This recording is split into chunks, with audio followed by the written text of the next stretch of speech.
Hey guys, it's another couple of matches. We're gonna do two matches now in platinum. One against HRE and then one against a China player.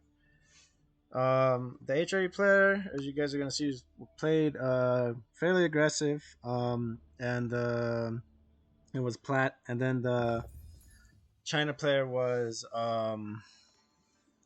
super defensive and was playing I want to say he was plat as well, but he had a conquer symbol, so he must have been conquer last season. Anyways, so we get a good spawn here. I do enjoy having next to food.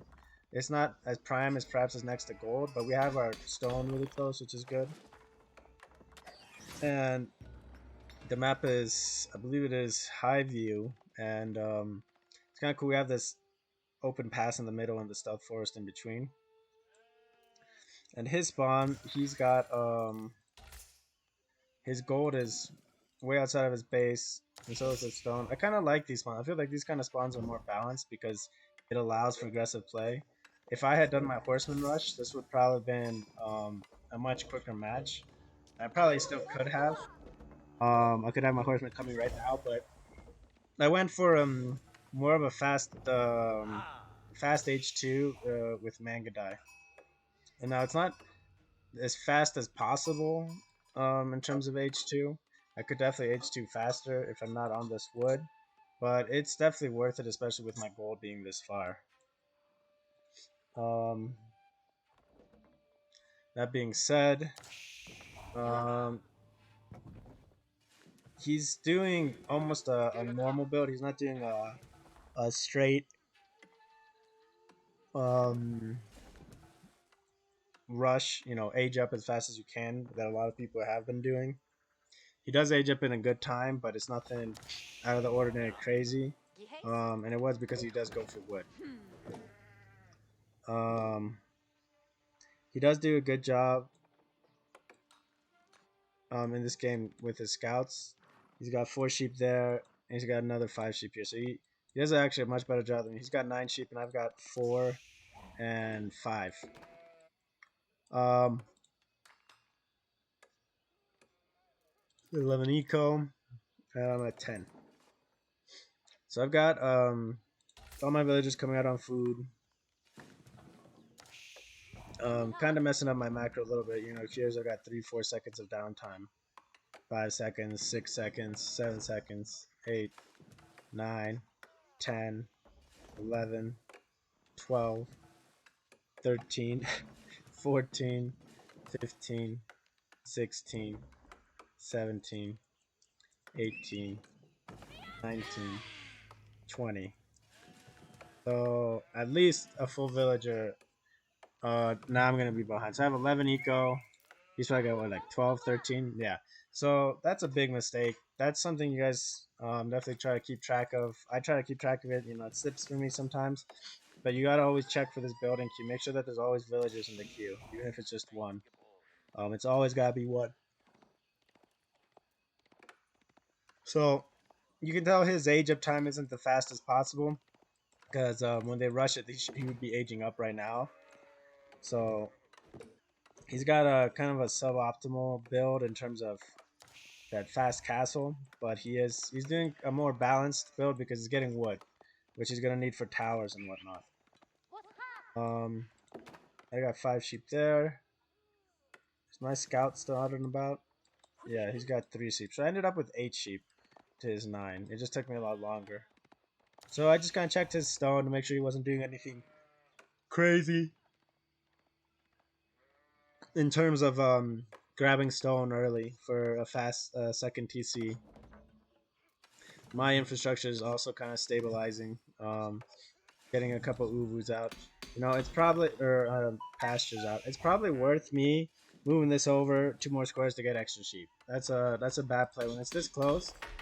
100% worth bringing your ubu over just a little bit to pick up those sheep. Bringing back 3 more sheep now that I'm starting to run out, and I do get 2 more here, so good timing there. I've got more than enough gold to age up, so That's another thing too. I guess you can modify in the build is you don't have to send two when you send them that early over to gold. I age up with 8. I selected 9 on accident, but I'm gonna age up with 8. I'm gonna go silver tree. I really like this map. I am getting scouted. What can he see? So you can only see my Uvu. And he's over here checking this out. So I really like this map for trade because of the stealth forest. It allows you kind of to get sneaky with the trade lines, and then you can just set up always in this corner. Set up in this corner, and you can trade with your side or even their side. There's some games where I just trade on their side, and they never realize it. Because I keep the fighting on the other side. So he's attacking my scout. And he gets the first hit in, so I'm not going to win this. So I'm trying to get my con on there and pulling back at the same time. He's aged up. He's got a slow age up time, but he's got a pretty good looking economy. He's at 21 eco, and I've got 18. That 3 difference of villagers he's maintaining. But this is kind of where I begin to start equalizing it. I'm sending more over to gold. I'm going to move my silver tree over to the corner, and dropping an archery range because I'm expecting the fast castle. That's kind of what everyone's been doing in massing men-at-arms in terms of HRE, and that's kind of in general what they do with HRE is men-at-arms, but not always. Excuse me. Pre-patch it was definitely more a horseman rush, I would say, and horseman presence. But I've just been basing just straight men-at-arms is what we've been bumping into. So dropping a range so I can start dropping out those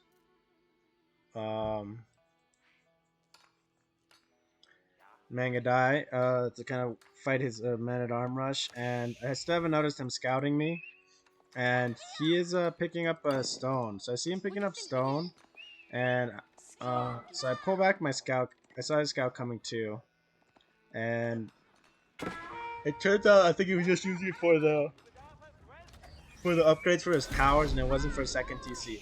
I thought it was gonna be for a second TC. I missed micro my con, and I was sending him down here to harass, and he goes through the TC, which is unfortunate. And then I'm sending these 2 Mangudai over. His scout's in the wood line, and I don't see him, so he's still scouting me, and he's seeing that I'm dropping double, that I've dropped double archery ranges, and then he sees I'm dropping his tower. My silver tree is set up, and I haven't built any traders yet, but I was going to shortly. I was kind of stabilizing down here. My infrastructure, and then my Mangudai hit when he's trying to walk the section, and he does realize it. Oh no, this micro now only send 1 over, and he's getting ready to age up now, so I have to fall back here. Those TCs do way too much damage to really fight it. Still don't see that scout. I'm bringing over the Mangudai. And he's ready to age up, and I'm just kind of playing this and do a slow age up. So with my tower, I'm dropping a blacksmith now. I know if he's going to be aging up, he should be aging up soon.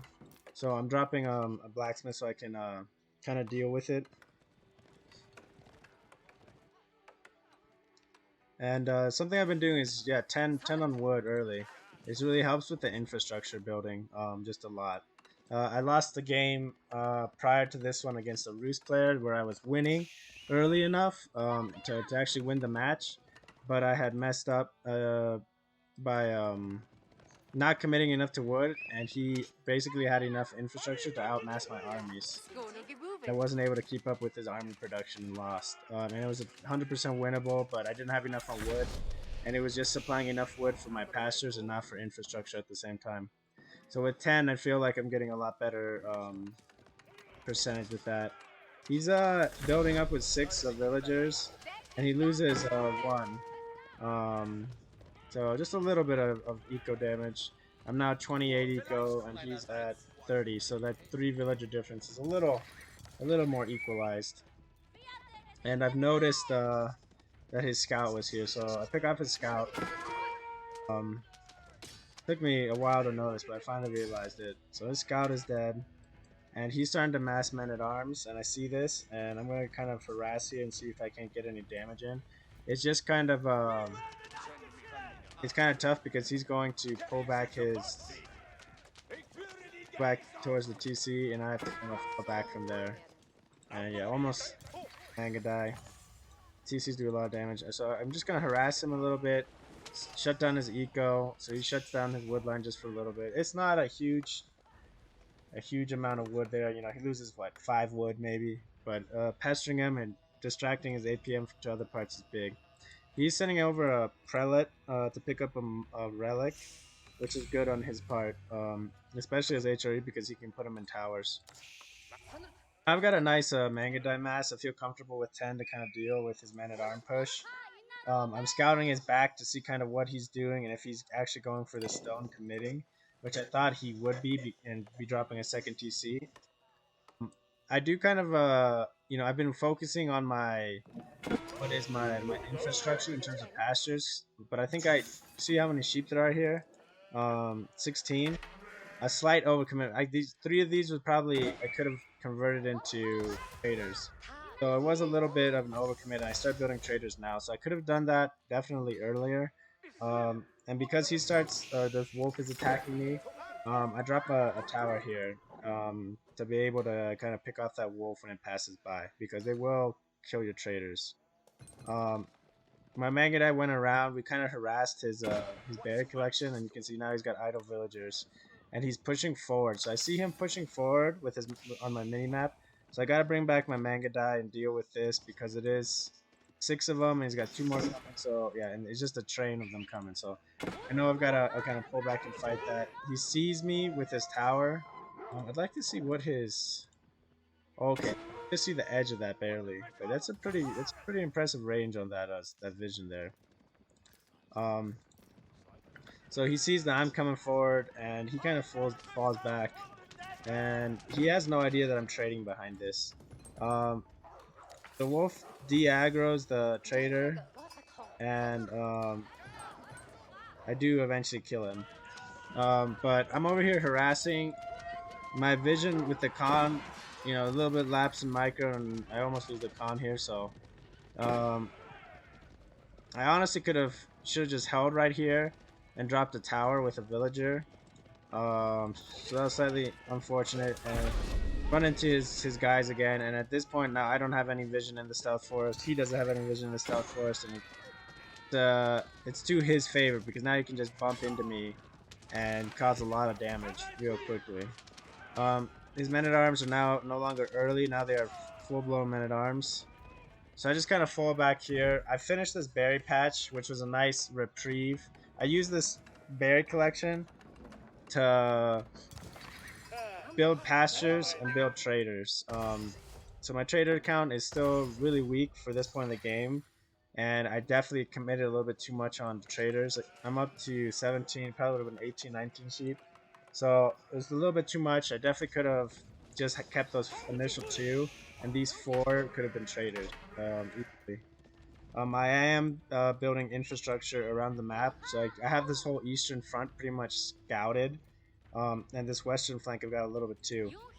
I see him picking up relics, so he's dropping in another relic. I want to see that. Yeah, this tower gives incredible range. Look at that range, all the way down here. That's impressive. So he's got these guys in the forest, and he's kind of trying to get some damage in, but he's running into my Mangudai, and he doesn't have good vision, especially in that stealth forest. So we're kind of harassing him here. I think he sees that villager in that tower. Yeah, he sees that villager in that tower going up. And it was something I needed this vision so I could fight properly in this tower. Diving inside of this stealth forest with men-at-arms is a really quick way to lose all of your Mangudai.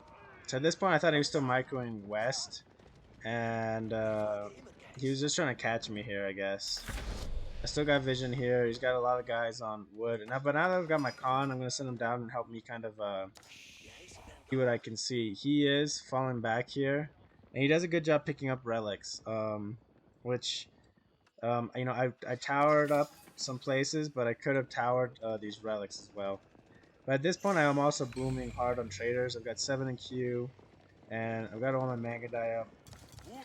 And I had seen him falling back here with this tower, so I kind of pushed forward, and I'm able to harass this wood line really strong. And this priest kind of gets idled. Um, he knows that I'm going to come in and harass his wood line, so he's got to kind of sacrifice a little bit here. Didn't have a lot of wood. He was only at 180, so he's trying to put some pressure on so he can do that. I didn't even realize he has a siege workshop that's about to drop out manga now. That was a big mistake on my part. I seen it and I have vision on it, but I didn't realize that there was a siege workshop, and I have no stables, none. So I'm gonna age up, and then he's gonna push me with his manga now. And you know, I kind of harassed his woodline. I killed a bunch of his villagers, so I'm at 50 eco. He's bringing that relic in, and he's at 32. So that raid was super. I mean, it was really good. It more than equalized our eco and put me in the lead. But the big thing is, he's got a Mangano on the way, and this is when I realized there's a Mangano. And I have no stable, so I drop a stable immediately. And my traders are bringing a good amount of resources: 13 food, 13 wood, 146 gold. So I'm just cranking out more traders. I'm gonna trade up for some more. I probably should have traded up for more stables immediately. I do eventually go up to 3 stables, and that's kind of able to hold this position here. But it was rough. He definitely gets good pressure on me here.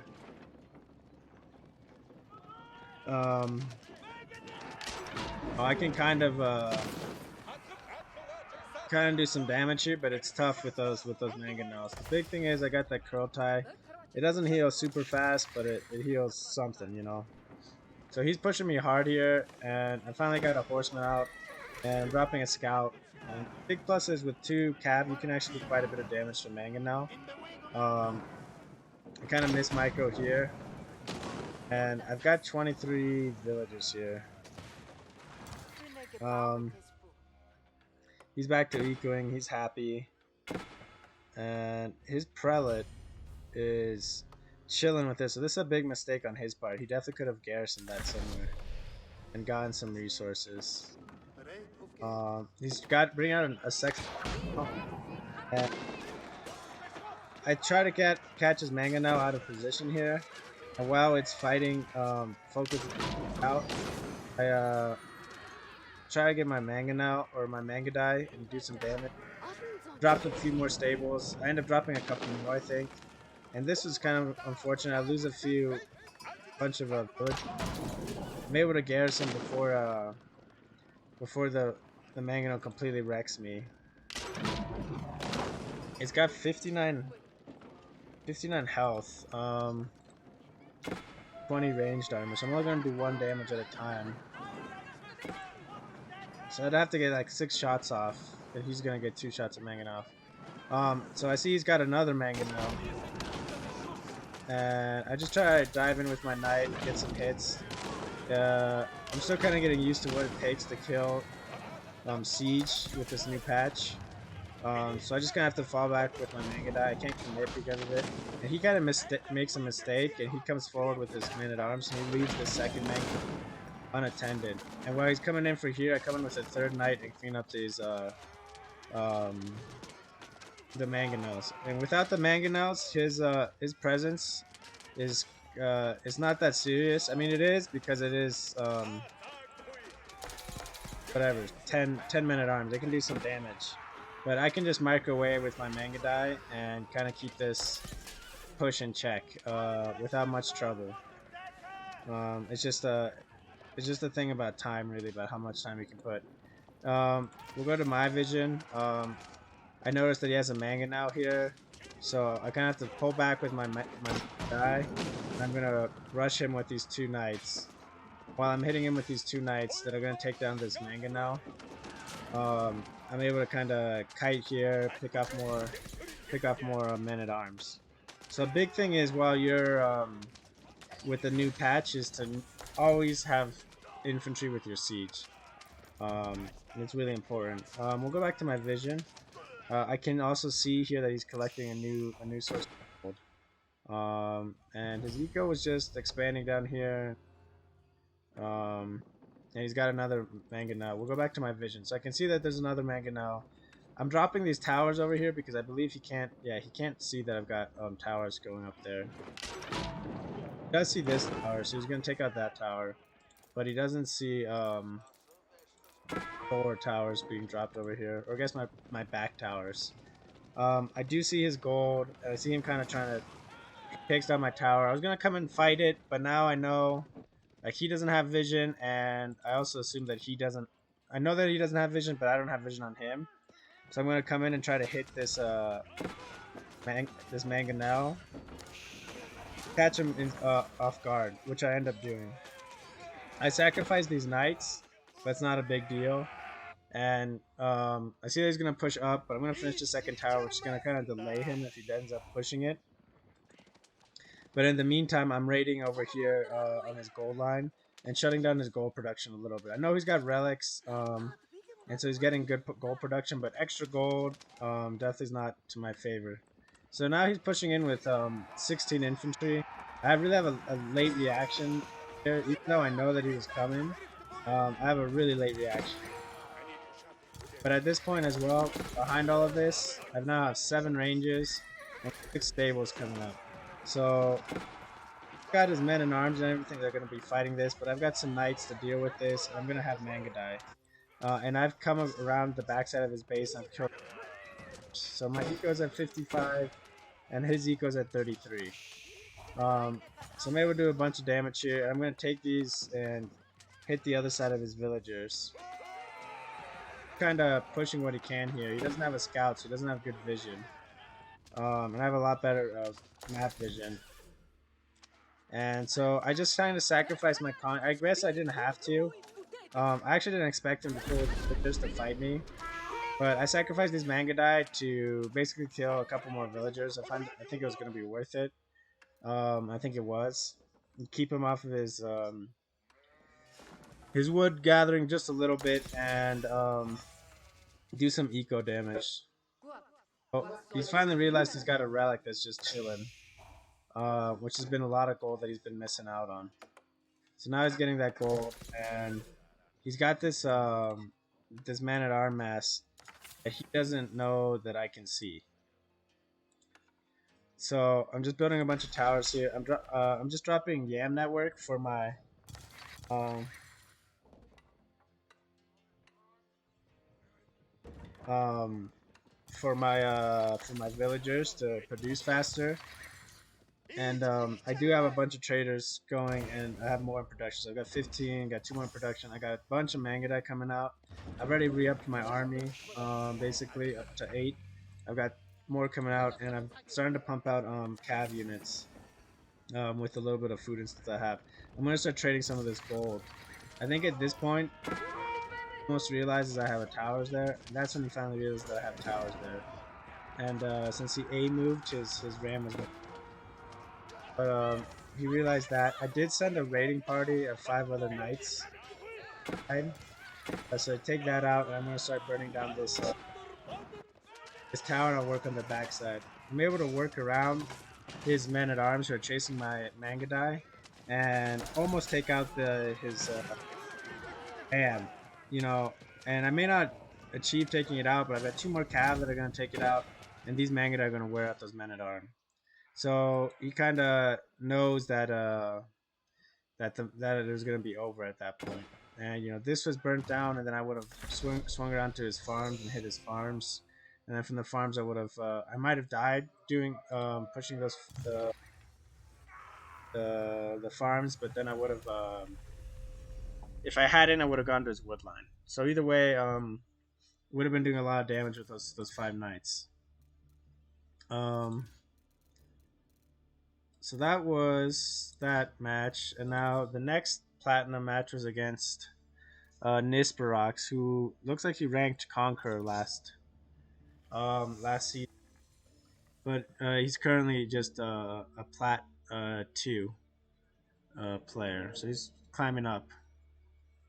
Um,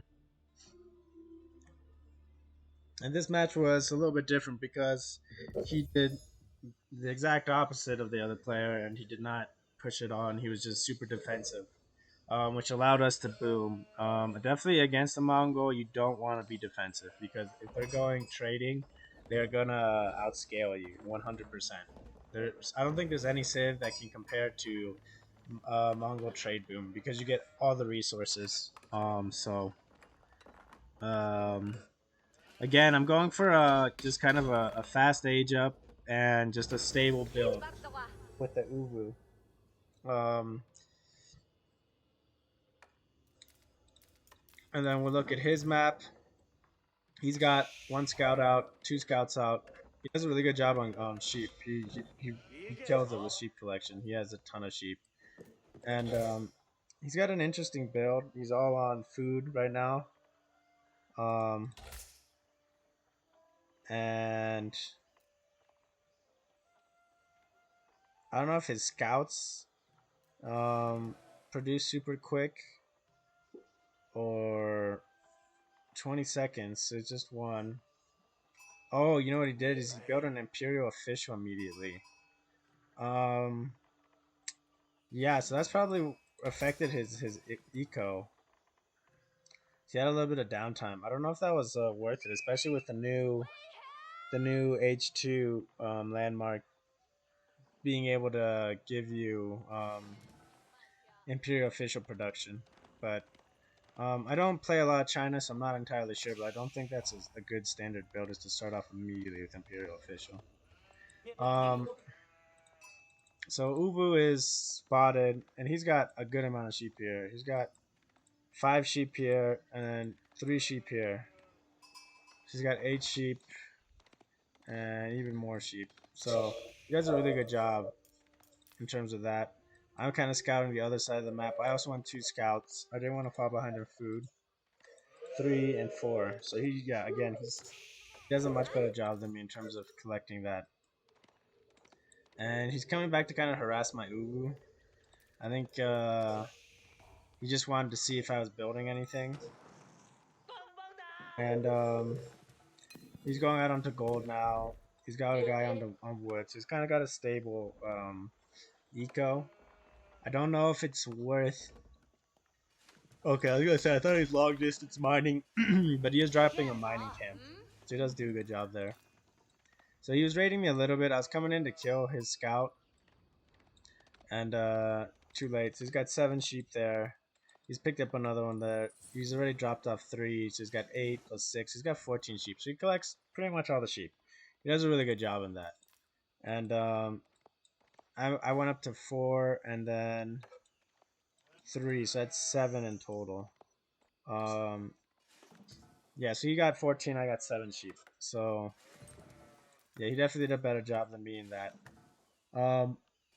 I've got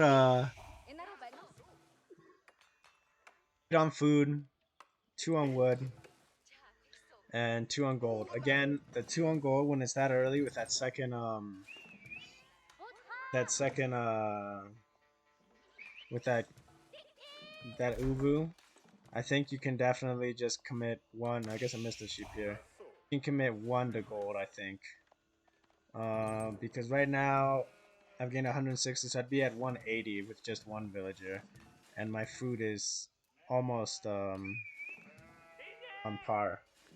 So there's definitely some fine tuning I can do with my early Ubu build here. On the plus side, this extra gold is nice for when I age up. I can do a bunch of things with it in terms of upgrades. But basically, if I had just 1 on there right now, I would have enough gold right now and enough food right now. If not a little, and then I could have more wood. So definitely can fine tune a little bit. I'm gonna age up with 8 villagers, and I know he's kind of harassing me here. He's just kind of checking out and making sure I'm not coming in with any super aggressive build. And he's kind of scouting around the map, and he's got a bunch of sheep here, so he's doing a good job there, and he's got a kind of stable eco to age up with. And honestly, his age of time is really slow for China. But he's dropping the Imperial Academy. I'm assuming so he can pump out more Imperial officials. He's harassing me here. I'm gonna bring my Khan over and start taking him down a little bit. And I actually drop I bring out another scout. I thought, because I saw his scout going this way, I thought that he might be coming over to commit to an Uwu burn down. So I try to kind of trap him here. I've got a scout coming and a scout coming over here. I'm not able to body block him, unfortunately. I try body blocking him, but he just runs around, so can't do it with one. And I just commit these two scouts to hunting down this this scout. And I get the silver tree up. I move it over immediately to this back corner, which was nice because I have a stone right there. So I'll be able to, when this Uwu I'll be able to my upgrade or double produce. And aging up, I dropped an archery range immediately, and I've got 9 on food and 5 on gold, so I got plenty on gold, and I'm gonna commit all of these new villagers onto wood. This Barak's is got 10 on food, 5 on wood, and 5 on gold. So he's got a balanced eco, and this Imperial official is just, supervising the food production, getting a bunch of extra food. And he is just producing straight villagers. He's just trying to boom. And I was scouting him out here. I see him drop the Barbican. I saw him moving out. I was worried he was going to drop the Barbican further up front, and I didn't have the army to fully deal with it. I did have Mangudai on the way, but they were a ways off. So if he had put a forward Barbican, I probably wouldn't have been able to stop it. So I just kind of doing some damage here. I know I'm not going to be able to stop it. He's dropping an archery range. And I think he must have seen, let's see his vision. Yeah, so you can see the archery range coming up. And he's got a scout on this backside over here. So I just pull my scout back. I'm pretty sure, yeah, I just leave him in this stealth force where he can't see me. And I can get some vision on what's happening here. And he positions immediately. And I think he goes back on the gold, yeah. And he wants to secure that stone. If you go to my vision, I can't see his scout, and I can see his scout over here, and I can see that he's on stone, and he's going heavy on stone, so I figured he's going second TC somewhere. At which point, I just commit to booming with my my traders. I got plenty on here. You know, I get my wheelbarrow upgrade, and his scout starts attacking here. So I pull back my Khan and my Mangudai to go deal with him, and my Mangudai and my Mangudai, I guess not. So I send these ones over, and then I must have forgot about these guys until later. See how long it takes for me to react with those guys. Yeah. So he's trying to get those scouts out because he sees these other Mangudai coming in. I guess these Mangudai never came up. Kind of gives me the runaround there, but I'm able to catch up because of my Khan speed arrow.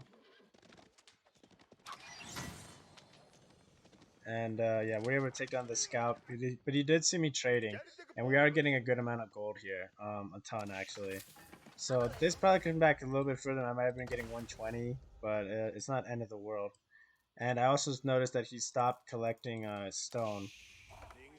And he's committing to wood now, so he can get enough wood. And I was running around here to kind of see what he was doing, and I see he's got a massive Chocanu. And with those 9 Chocanu, yeah, he's just one-shotting me. I'm barely able to get out with his Mangudai. So he's got Chocanu. I'm forced to mass my Mangudai and play. I can play the raiding game, but he's got this Barbican here. We'll go back to his vision. He's got a Barbican, which is gonna defend, you know, this whole section, his gold fairly well. I can raid. I might get a couple kills here and there. Same with the food here. I knew I could get a couple kills here and there. But if he positions his Chokunu basically here, he's able to defend all of these resources with relative ease. So I know that's not going to be worth me pushing. So big thing is he does a really bad job with his vision. I have a scout in the back here checking his food and his wood. I know his Chokunu weren't up here, but it's not going to be worth me trying to raid and all that AP I'm trying to do that. So I just spend my focus back here. I need to get my blacksmith up because I need to get the I think it's iron undermesh for the arrow defense. The the Chokunu do bursts of arrows, so the +1 is huge because it's actually like plus, you know, it's like 3 damage less you're taking each shot. So it's really big you get that. The traders are bringing in 128 now. I don't know why it went up a little bit unless I didn't move it back. So for whatever reason, they're just getting a little bit more. Oh, I see. Tier 3 is plus 10% gold. So that's why it's from the 117 to 128. I'm dropping a stable early and immediately because I know that there's Choco new. I don't know if he's gonna, you know, mix up his army comp or not. And he has dropped that second TC now up here. I didn't have any idea that he did. And he's got a really good force Chokanu here. He's got 18. That's a really strong force. So to fight this, I need around at least 15 Mangudai. I guess he's scouting me somewhere. I don't know where he scouted me. Oh, over here. So he ran up and checked out my base and sees that I have stables and a blacksmith. I think he must have seen me trading. I don't know why he hasn't reacted to anything. I think he thought he could outboom me, and that was just a bad call. So at this point, I've got 12 Mangudai. I've got my stable up. I'm starting to force here. I kind of feel comfortable because I got this front tower, and I got a lot of space. So if he pushes me, I can fall back. It was kind of a dangerous move because if he commits to just attacking me with his choking, there's not much I can do. My scout kind of solo aggro's onto his scout, and I use that as kind of a moment to attack here. But this kind of solo aggro from that scout kind of thwarted my raid here because that brought his screen over to here, and then he sees this and he just clicks and pulls those ones. But here I see that he brings his Chokunu over to wherever my Mangudai are, and lets me know kind of how he reacts. He wants to deal with that threat directly. So I just fall back, and behind it, you know, I'm still massing units. I'm dropping a bunch of pastures here because I'm running out of sheep. And my wood eco, you can see, is almost on par with my food eco. So I'm keeping it a lot more balanced on this game because I have to boom traders and at the same time have my villagers going and everything. I am dropping villagers up here to drop on the relics. He's on castle. I knew he was going to get castle before me, but I wanted to get the relics towered up and defended just in case he's, you know, he gets monks and he's picking it up before me. I'm coming in to raid him again. His Chokunu had moved to the front of his Barbican. It's a bad spot because the Barbican's already there. And I'm able to pick off 2 villagers, 4, 5 villagers here. So that's a pretty good raid here. And then it idles his gold, and it's gonna idle some of his food villagers here. And I come in here and I just cut up north to deal with these kill some villagers up here. We're able to pick off 3, 4, 5 villagers, 6, 7, 8, 9, and 10. So that's a big amount. So my eco's at 66, and his eco's at 53. So we just equalized our ecos because he's got, you know, he's got this double TC, and I see that he's got double TC. And I also realized that I was walled up out there. So I try to escape. I realized that there was a little gap here, which was pretty big for later on.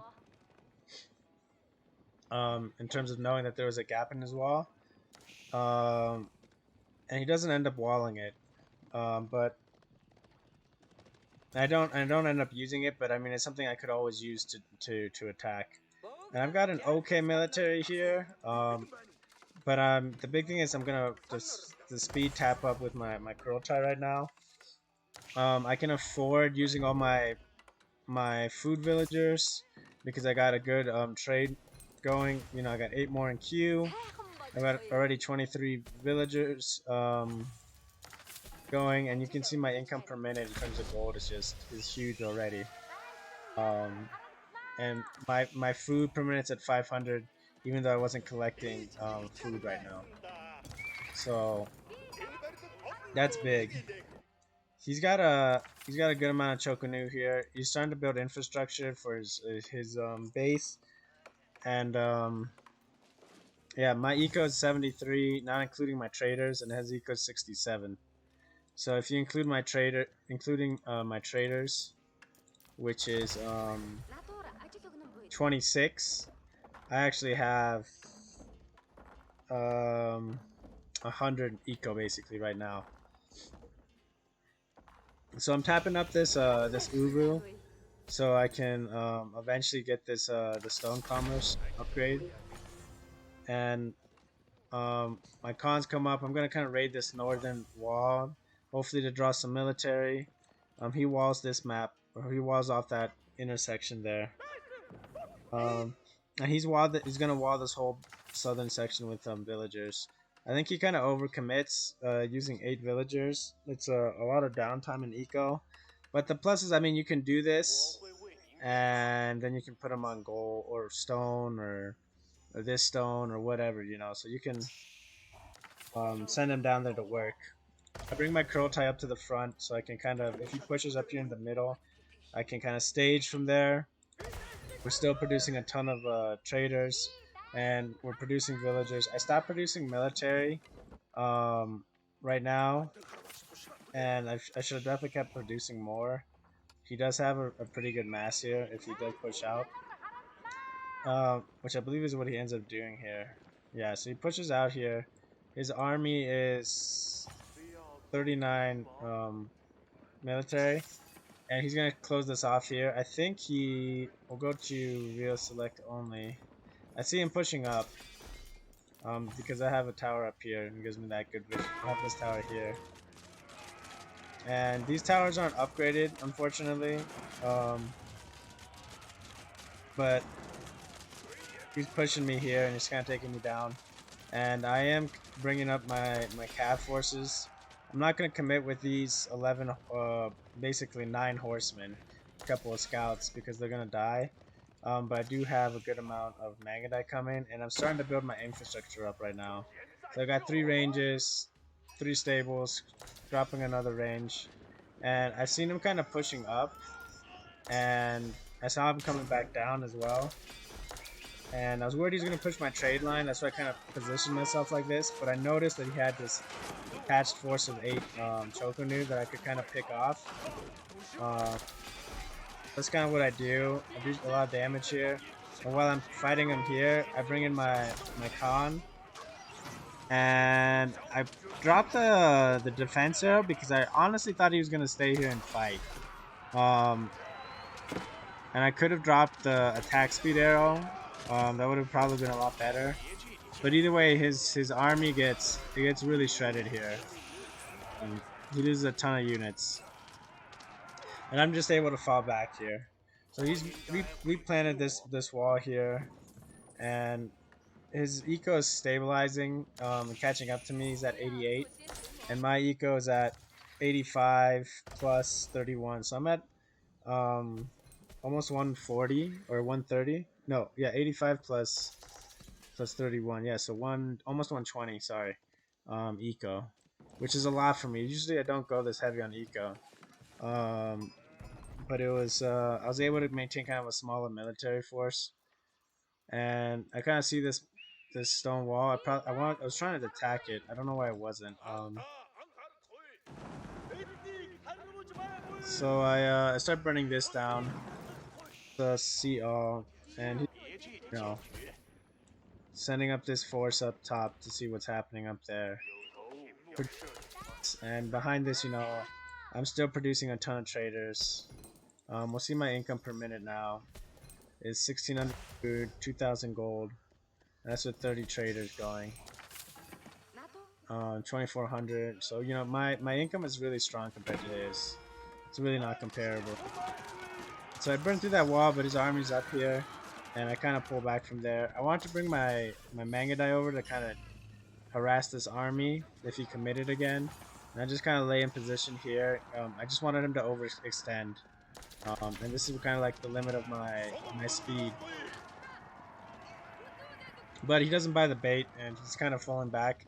So at this point, I knew that he wasn't gonna commit here. He was just gonna fall back. The Ringo Tower is gonna snipe out a couple here and there. And he realizes that they're aggroing, and so he falls back. I'm sending these guys down to the south here to see what I could see. I thought maybe there's a gold vein here. There's the board, there's the safe site, so I just wanted to posture and see what he's doing. And yeah, my eco's now 35 and 95, so yeah, we're at 130 eco right now, so there's a lot of resources just in eco. And minimal army. I am picking up relics now. And my military infrastructure is in a lot better place now. We got 4 archery ranges, 8 stables, 9, 10, 11 archery ranges. We're getting our whistling arrows, we're getting eco upgrades, and yeah, we're getting upgrades for a lot of things here. Burn through the wall here with this detachment. And we're just looping around, checking this food, checking the market if he's got anything there. And then we're going to check the stone. His army's coming down south to deal with this. In the meantime, I send the Mangudai north here to try to kind of distract. And, it's going to be a slow burn here. In terms of burning down this this palisade. I kind of misclicked. It seems like I didn't go up high enough. And yeah, you can see my cav guides here. Kills these villagers. And while it's killing these villagers, I see his army shows up, so I'm gonna pull through and just raid this farm. And we're burning down this palisade gate, and we're building another force that we're gonna use to attack frontally. And now we got plenty of traders. I've stopped traders at 36, and I'm still building more villagers. So my eco is like at 136, almost 140 right now. Which is a little bit much.